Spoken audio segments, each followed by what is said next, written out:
Hola amigos. Supongo que por eso este foro se llama Desahogo, porque hay pesos que no te dejan dormir ni disfrutar de la vida, aunque te la hayan resuelto. Tengo 35 años, una vida que la mayoría envidiaría, un buen puesto, una esposa maravillosa que ignora mis demonios, y una situación económica que nos permite viajar y no preocuparnos por las deudas.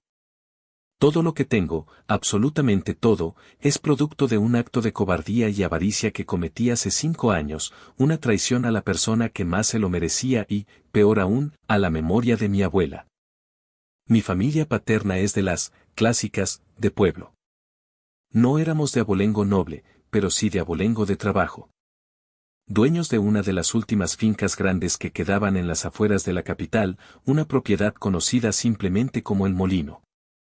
No era un molino, sino una hacienda antigua que mi bisabuelo había convertido en una pequeña empresa agrícola. Era la joya de la corona, el punto de reunión, el mito que nos definía. Quien controlara el molino, controlaba el centro emocional y económico de la familia. La matriarca, hasta su fallecimiento, fue mi abuela, Elena. Una mujer formidable, de carácter fuerte pero de una justicia implacable. Abuela Elena era el juez, el tesorero, y la conciencia moral de toda la descendencia. Ella había visto cómo la generación de sus hijos, incluyendo a mi padre, se había dedicado más a la vida cómoda de la ciudad que a ensuciarse las manos. Todos esperaban heredar, pero pocos estaban dispuestos a trabajar. Excepto mi primo, Ricardo. Ricardo es el hijo de mi tío Pedro, el hermano de mi padre. Tío Pedro no era un hombre de negocios, y Ricardo, desde los 18, asumió la responsabilidad de mantener la finca a flote. Él vivía en el molino, no en una casa cómoda de la ciudad. Se levantaba antes del sol, lidiaba con los empleados, reparaba los sistemas de riego, y se peleaba con los inspectores municipales. Lo hizo por más de 15 años. No por obligación, sino por amor a la abuela y a la tierra. Todos lo sabíamos. Todos. Y por eso, cuando la abuela empezó a enfermar, asumimos que Ricardo sería el heredero principal de la finca. Era lo justo. Era lo que la abuela Elena siempre había dicho, en vida y en voz alta, el que la trabaja, la merece. Mi padre, don Héctor, siempre fue la oveja negra sofisticada. Un hombre ambicioso, con conexiones en la ciudad, pero con un ego del tamaño de la hacienda. Él veía el molino no como un legado agrícola, sino como una mina de oro en desarrollo inmobiliario. Las afueras de la capital habían crecido. La tierra de la abuela valía 10, 20 veces más que cuando fue comprada. Mi padre, y por extensión yo, que era su mano derecha en sus negocios de consultoría, queríamos liquidar.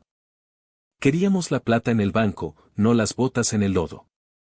El problema se presentó 3 años antes de que la abuela partiera. Ella, en su primera enfermedad grave, decidió poner sus papeles en orden. Hizo un testamento. Nadie supo exactamente el contenido, pero mi padre se movió rápido. De alguna manera, consiguió la confianza de la notaria que la abuela había usado, y logró ver el borrador. Y lo que vio lo enfureció. En ese primer documento, la abuela repartía equitativamente el valor líquido de la finca entre sus hijos, pero la propiedad física, la tierra, los derechos de explotación y la casa principal del molino quedaban en usufructo y administración exclusiva de Ricardo. Era la manera de proteger el esfuerzo de su nieto y asegurar que la tierra no se vendiera por capricho. Mi padre sintió que ese testamento era una ofensa personal, un insulto a su posición como el hijo mayor. Lo que mi padre hizo fue monstruoso. Usó su influencia, y la debilidad momentánea de la abuela, para convencerla de que el testamento no estaba bien redactado, que Ricardo no tenía la madurez legal para manejar tal responsabilidad, que los hermanos se iban a pelear, que lo mejor era tener un documento nuevo, más limpio. Mi abuela era fuerte, pero también estaba cansada y lidiaba con el dolor. Al final, cedió a la presión constante de mi padre, quien la manipuló con el pretexto de paz familiar. Firmó un segundo documento, que era casi idéntico al primero en la repartición del valor, aún leal a la equidad, pero que eliminaba por completo el usufructo especial a Ricardo.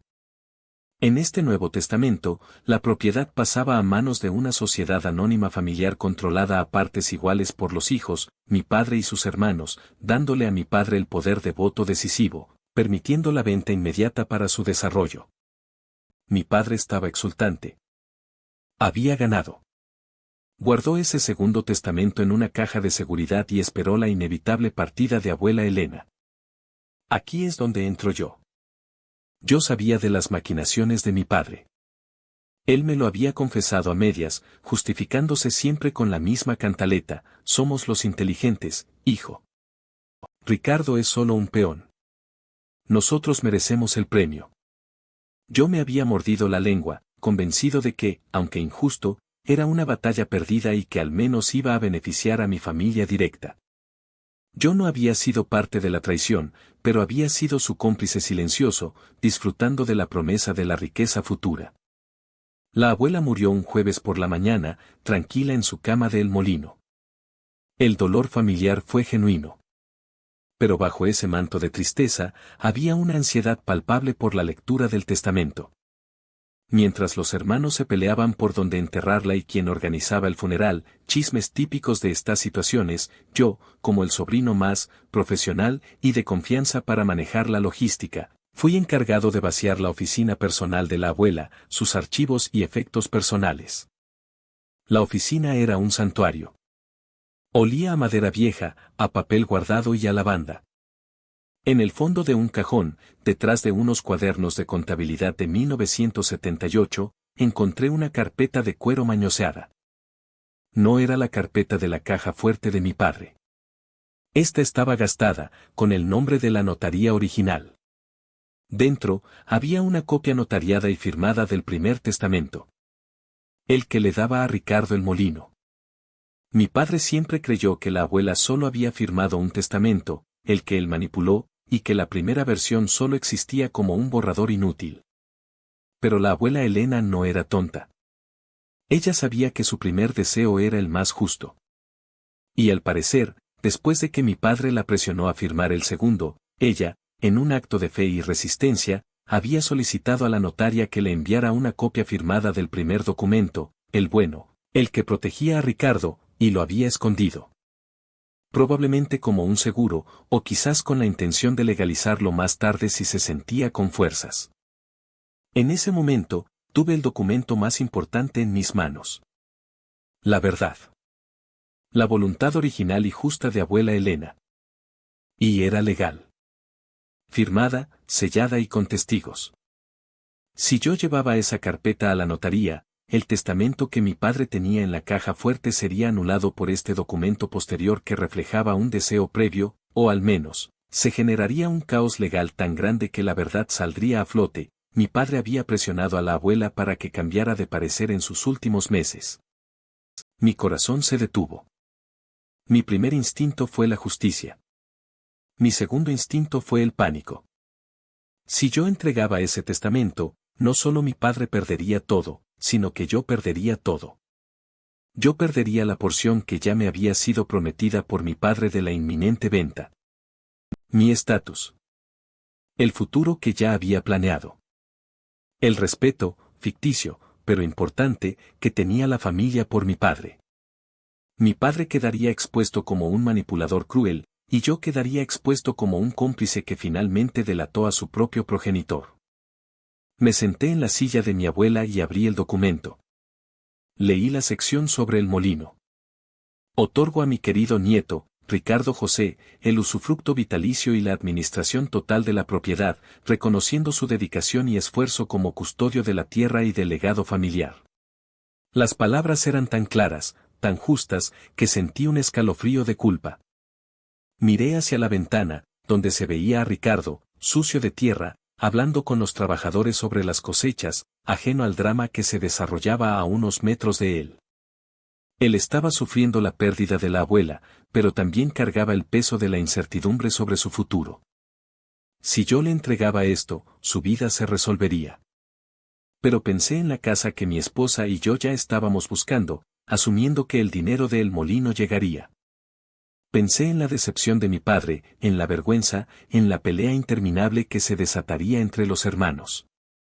Y egoístamente, pensé en la facilidad. ¿Quién sabría que esta copia existía? Nadie. La abuela la había escondido muy bien. Fue una decisión de 10 minutos, la peor de mi vida. Me levanté, caminé hasta el patio trasero del molino, cerca del viejo horno de ladrillo que ya no se usaba, y prendí un fósforo. Vi cómo el papel notariado se rizaba con el calor, cómo el sello de la notaría se fundía en humo negro, y cómo la firma de mi abuela, la mujer que siempre me había enseñado la verdad, se desintegraba en ceniza. La justicia, la verdad y el futuro de mi primo se convirtieron en una pequeña pila de polvo gris sobre la tierra que él había trabajado. Cuando terminé, pisé las cenizas, volví a la oficina y entregué el resto de los documentos. Nadie sospechó nada. Yo había limpiado la oficina para mi padre. 2 semanas después, se leyó el testamento oficial, el manipulado. La familia quedó desconcertada. Ricardo quedó desolado. Sus tíos, incluido mi padre, lo miraron con desdén. Le ofrecieron, con aire de limosna, un puesto de encargado para supervisar el desmonte, pagado por la nueva sociedad, hasta que los desarrolladores tomaran posesión. Ricardo, humillado, se negó y se marchó. Llevaba más de 15 años sin cobrar un sueldo real, solo viviendo de la tierra, confiado en la promesa implícita de la abuela. Y de pronto, no tenía nada. Mi padre y yo procedimos con la venta. Fue rápida. El dinero, una fortuna que cambió la vida de todos mis tíos, fue distribuido. Mi porción, vi a mi padre, me permitió comprar el apartamento que quería, invertir en mis propios negocios y tener la tranquilidad económica que mencioné al principio. Mi padre se retiró, se compró un yate pequeño y ahora vive en la costa, feliz, sintiéndose un genio de los negocios que salvó a la familia de las garras del campo. Pero yo no puedo. Cada vez que pago la hipoteca o que me siento a cenar en mi comedor de diseñador, veo la cara de Ricardo. Hoy en día, vive a las afueras, intentando montar un vivero muy pequeño, luchando contra la burocracia para obtener un crédito. La última vez que lo vi, me trató con respeto, sin resentimiento hacia mí, solo hacia la mala suerte que tuvo al no heredar. Me preguntó por mi padre, y yo tuve que mentir, diciendo que estaba feliz pero arrepentido de no haberle dejado algo más, excusas vacías para cubrir la miseria moral en la que me sumergí. No es solo la culpa. Es el miedo. Miedo de que mi esposa descubra de dónde viene realmente nuestra riqueza. Miedo de que alguien, tal vez la notaria anciana que ya está muy enferma, revele que la abuela pidió esa copia. Miedo de que mis hijos, si alguna vez los tengo, me pregunten sobre el origen de nuestra prosperidad y yo tenga que recordar que está cimentada en las cenizas del futuro de mi primo. Ricardo perdió su vida por mi cobardía. Yo gané mi vida por mi egoísmo. Lo peor es que, incluso ahora, si pudiera volver, no sé si tendría el valor de hacer lo correcto. Y esa ambivalencia, esa aceptación de mi propia podredumbre, es la confesión que no puedo sacar de mi pecho.